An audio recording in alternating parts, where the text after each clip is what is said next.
ओम शांति। बाबा good morning. आज बाबा के 23 नवंबर 2021 के महावाक्य हैं। बाबा ने सार में कहा, मीठे बच्चे, इस ड्रामा में तुम हीरो हीरोइन पार्टधारी हो। सारे कल्प में तुम्हारे जैसा हीरो पार्ट और कोई भी किसी का भी नहीं है। बाबा ने प्रश्न पूछा, मनुष्य से देवता बनने का इम्तहान कौन पास कर सकता है? तो बाबा ने उत्तर में कहा, जो फॉलो फादर कर बाप समान पवित्र बनते वही ये इम्तहान पास कर सकते हैं। 21 जन्मों का बेहद का वर्षा मिलता है तो ज़रूर थोड़ी तो मेहनत करनी पड़ेगी ना। अभी मेहनत नहीं की तो कल्पांतर नहीं करेंगे, फिर ऊंच पद कैसे पाएंगे? पवित्र बनेंगे तो अच्छा पद पाएंगे, नहीं तो सजाएं खानी पड़ेंगी। ओम शांति। मीठे मीठे रूहानी बच्चों से बाबा सन्मुख बात कर रहे हैं। बच्चे समझते होंगे हमारे साथ बेहद का बाप बात कर रहे हैं, जो सबसे अति मीठा है। बाप भी मीठा होता है, टीचर भी मीठा होता है, क्योंकि दोनों से वर्षा मिलता है। गुरु से भक्ति का वर्षा मिलता है। यहाँ तो एक से ही तीनों मिलते, 3 in 1। खुशी भी होती है। तुम उनके सन्मुख बैठे हो। तुम जानते हो बेहद का बाप जिसको पतित पावन कहा जाता है वही मनुष्य सृष्टि का बीज रूप है। वो बीज जड़ होता है और ये है चैतन्य। इनको सत्य चित्त अनंत स्वरूप कहा जाता है। फिर उनकी महिमा भी है। वो ज्ञान का सागर है, परंतु उससे नॉलेज क्या मिलती है ये किसी को भी पता नहीं है। तुम जानते हो जिन्हों को बाप नॉलेज दे रहे हैं वही भक्ति मार्ग में इनके मंदिर शास्त्र आदि बनाते हैं। ये भी तुम जानते हो कि बरोबर हर 5000 वर्ष के बाद ये कल्प का संगम आता है। इसको कहा जाता है रूहानी अविनाशी पुरुषोत्तम संगम युग। यूं तो उत्तम पुरुष बहुत ही होते हैं, परंतु वो एक जन्म में उत्तम पुरुष बनते हैं, फिर मध्यम कनिष्ठ हो पड़ते हैं। ये लक्ष्मी नारायण देखो कितने उत्तम पुरुष हैं। ये है पुरुषोत्तम और पुरुषोत्तमनी। ऐसा उत्तम दोनों को किसने बनाया? बाबा पूछते। गाया जाता है ना, ऊंच ते ऊंच भगवान है, वो ऊपर में रहते हैं। मनुष्य सृष्टि में ऊंचे ते ऊंचा ये विश्व महाराजा महारानी है। ऊंच ते ऊंच भारत में राज्य करते थे। अब ये राज्य उन्होंने कैसे पाया ये किसी को पता नहीं। ऐसा बाप जो तुमको इतना ऊंच बनाते हैं वो कितना मीठा लगना चाहिए, उनकी मत पर चलना चाहिए। ऐसा ऊंचा विश्व का मालिक बनाने वाला बाप पढ़ाते कैसे साधारण रीति से है। ये भी तुम जानते हो कि बेहद का बाप भारत में आता है। शिव जयंती भी मनाते हैं, भारत को आकर स्वर्ग बनाते हैं। अब स्मृति आई है कि हम स्वर्गवासी 84 जन्म भोग नरकवासी बने हैं। अब फिर बाबा आया हुआ है स्वर्गवासी बनाने। तो अब बाप कहते हैं मुझे याद करो तो तुम्हारी आत्मा क्या बनेगी?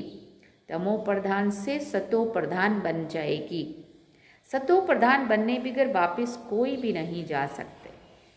आत्मा जब तक पावन ना बने तब तक बाबा कहता कोई भी वापिस जा नहीं सकता, नहीं तो सजा खानी पड़ेगी। सजा भी आत्मा को मिलती है ना।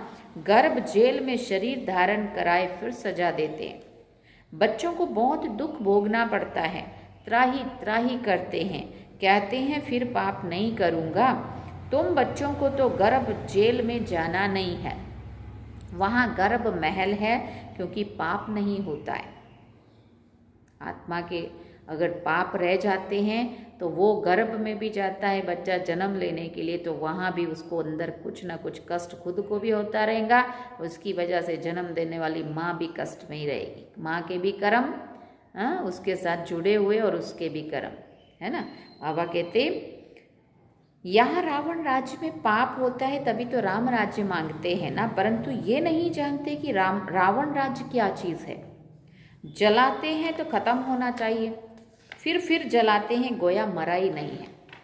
फिर ये सब करने से क्या फ़ायदा?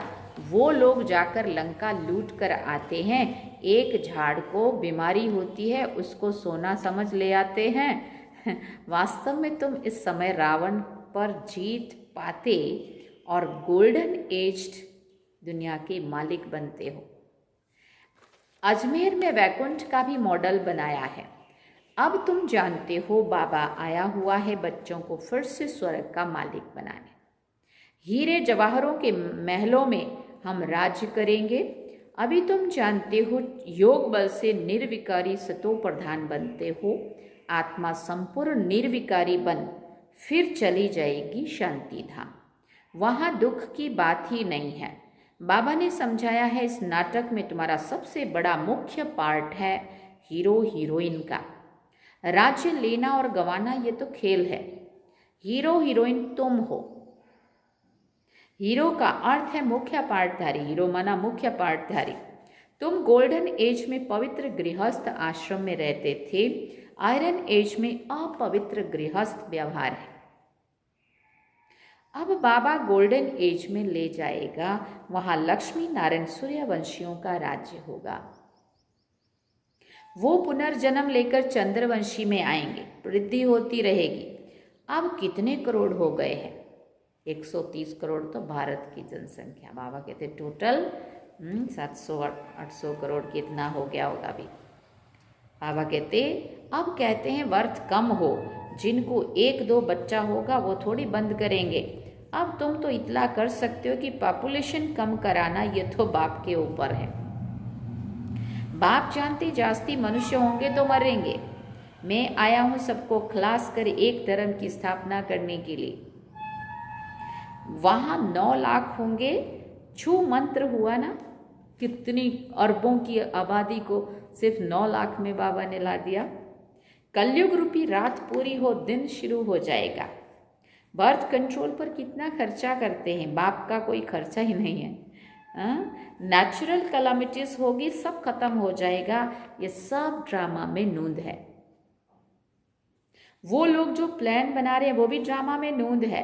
यूरोपवासी यादव, भारतवासी कौरव और पांडव, वो सब एक तरफ, इस तरफ 2 भाई भाई हैं। भारत में भाई भाई हैं, जो अभी कलयुग में भाई भाई हैं। तुम अब निकल आए हो संगम पर।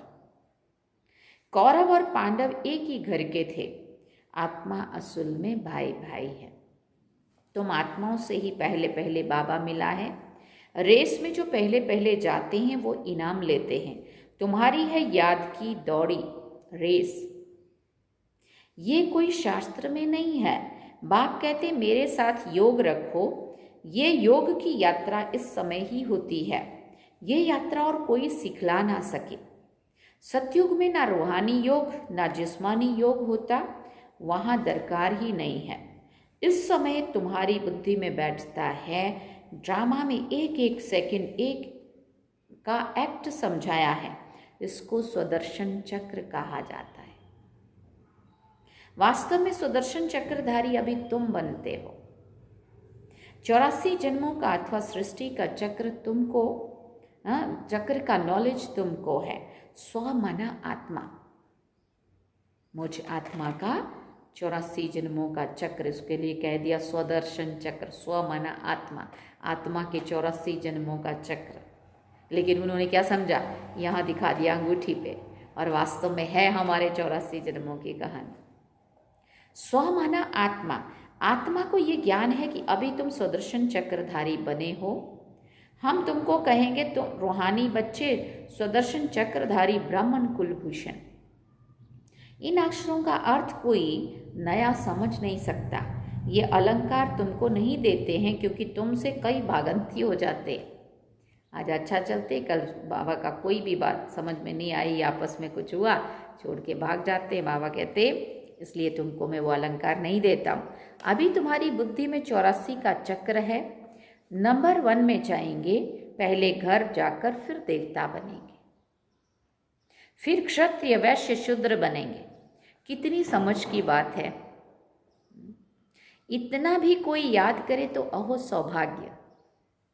बाकी थोड़ा समय है, फिर हम स्वर्ग में जाएंगे। बाकी शास्त्रों में तो बहुत दंत कथाएं लिख दी हैं।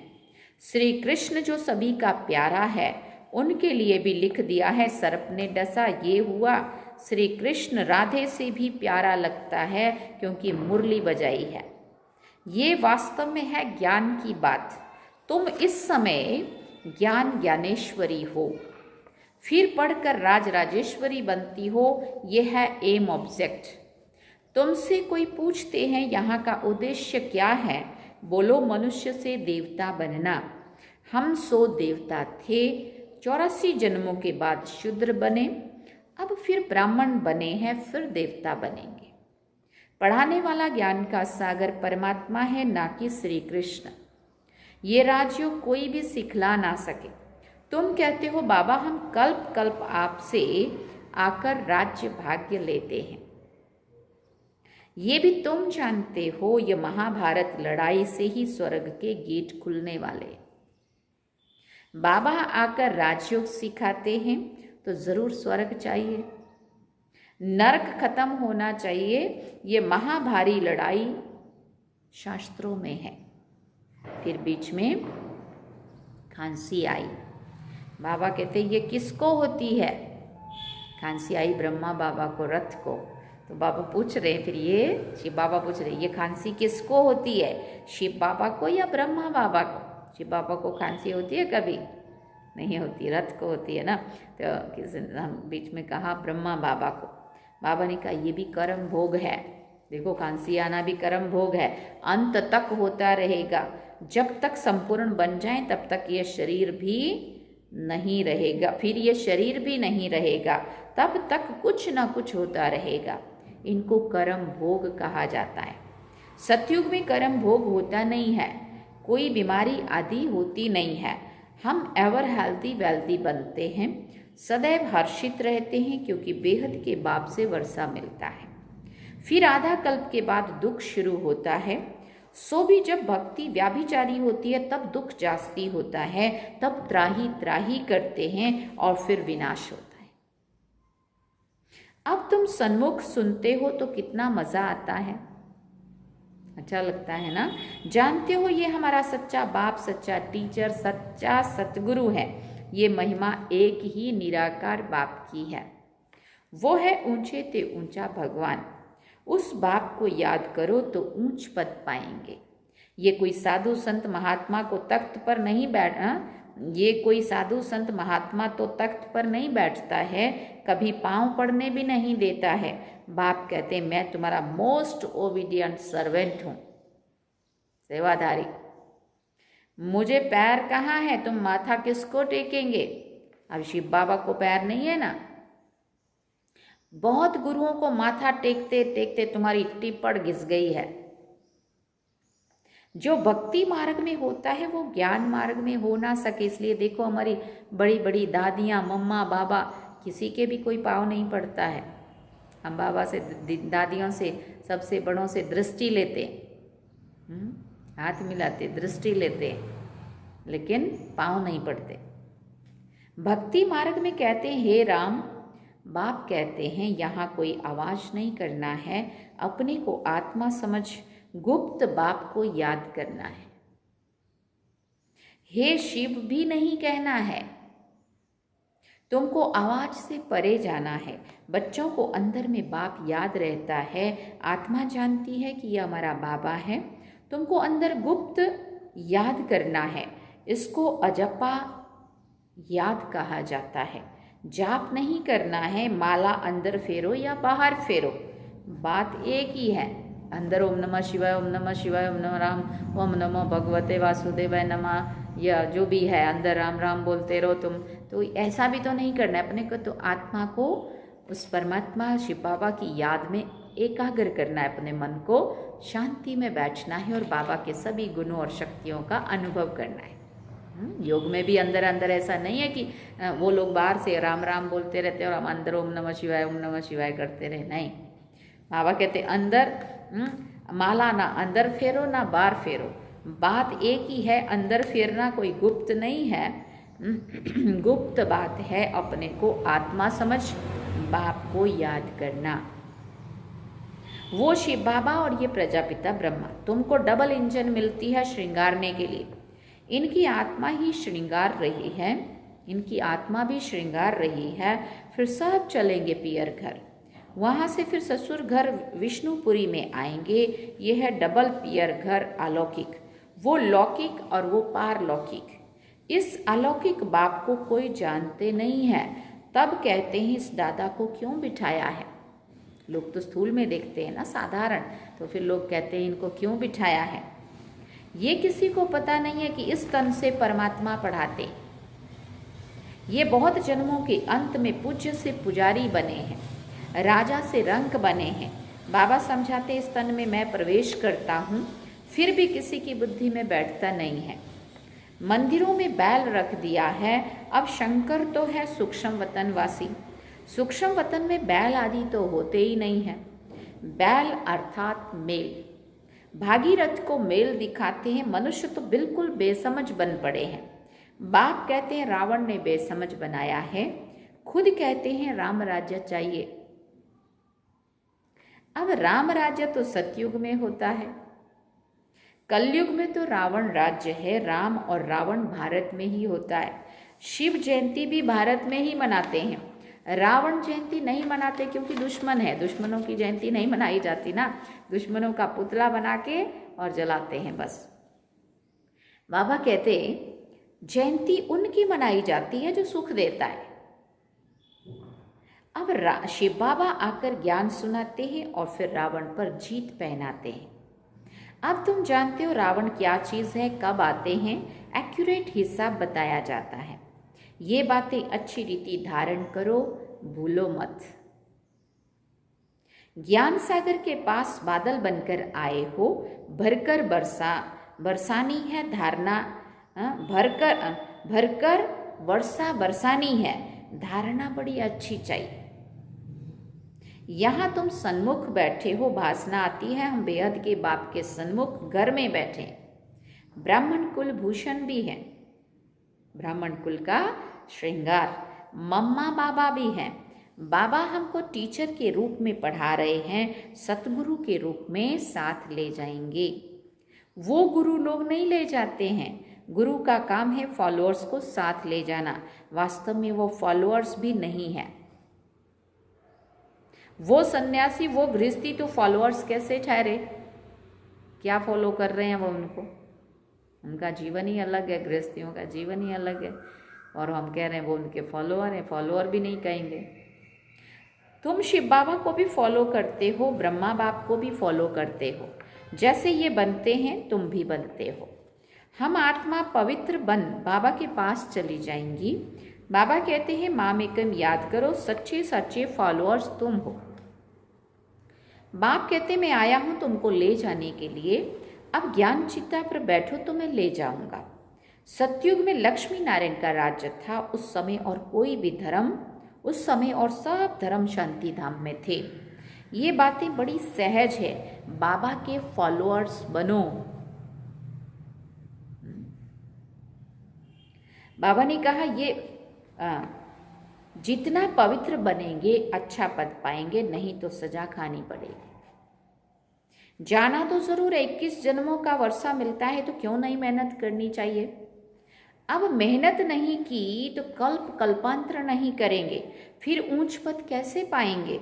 ये बड़ा बेहद का क्लास है। एक ही इम्तिहान है, मनुष्य से देवता बनना है। अच्छा, मीठे मीठे सिकिल दे बच्चों प्रति माता पिता बाप दादा का याद प्यार और गुड मॉर्निंग। रूहानी बाप की रूहानी बच्चों को नमस्ते। हम रूहानी बच्चों की रूहानी माता पिता बाप दादा को दिलवा चांद सिकवा प्रेम से याद प्यार, गुड मॉर्निंग, नमस्ते, थैंक यू बाबा, शुक्रिया बाबा। धारणा के लिए मुख्य सार है, पहला पॉइंट, एक बाप का सच्चा सच्चा फॉलोअर बन पूरा पूरा पवित्र बनना है। 21 जन्मों का वर्षा लेने का पुरुषार्थ करना है। दूसरी बात, मुख से हे शिव बाबा भी नहीं कहना है, आवाज से परे जाना है। अपने को आत्मा समझ अंदर में बाप को याद करना है। वरदान में बाबा ने कहा, स्थूल व सूक्ष्म में हर फरमान को पालन करने वाले संपूर्ण फरमान वरदार भव। स्थूल फरमान पालन करने की शक्ति उन्हीं बच्चों में आ सकती है जो सूक्ष्म फरमान पालन करते हैं।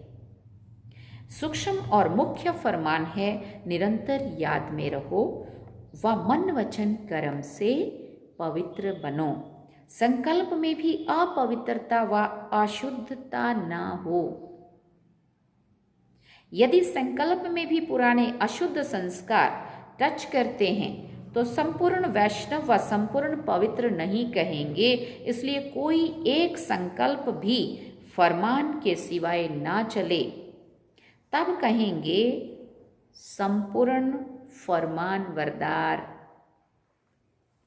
स्लोगन में बाबा ने कहा, बाप को जानकर दिल से बाबा कहना, यह सबसे बड़ी विशेषता है। सबसे बड़ी विशेषता कह रहा है बाबा। बाबा को जानकर दिल से कहना, बाबा कहना, दिल से बाबा कहना, यह सबसे बड़ी विशेषता है। बाबा कहता है दुनिया में अरबों बच्चे हैं मेरे, आत्मा के नाते से परमात्मा के सारी दुनिया ही उसके बच्चे, लेकिन कितने थोड़े बच्चे हैं जिन्होंने बाबा को पहचाना है। स्वयं परमात्मा मेरा पिता धरती पे आ चुका है, वो नई दुनिया बना रहा है और वो उसको पहचान करके दिल से बाबा कहना, इससे बड़ी विशेषता और कोई नहीं है, बाबा कहते। इसलिए हम कह नहीं सकते किसी में कुछ विशेषता ही नहीं है। बाबा ने कहा था इतने लोगों में से, और जो भी बाबा के बने हैं, चाहे वो कुछ भी नहीं कर रहे हैं, लेकिन बाबा को पहचाना है, ये तो विशेषता है ना उनकी। बाकी आगे फिर जैसा पुरुषार्थ वैसा, जैसा करेंगे वैसा पाएंगे, जितना करेंगे उतना पाएंगे, वो तो अलग चीज़ है, पुरुषार्थ है। लेकिन ये बहुत बड़ी विशेषता है, ये कम नहीं है कि उनको तीसरी आंख मिल गई जिससे उन्होंने बाबा को पहचान लिया। अच्छा, ओम शांति। ये थे आज के बाबा के महावाक्य जो हम सब ने सुने। अब हम बाबा को याद करते हैं। ओम शांति।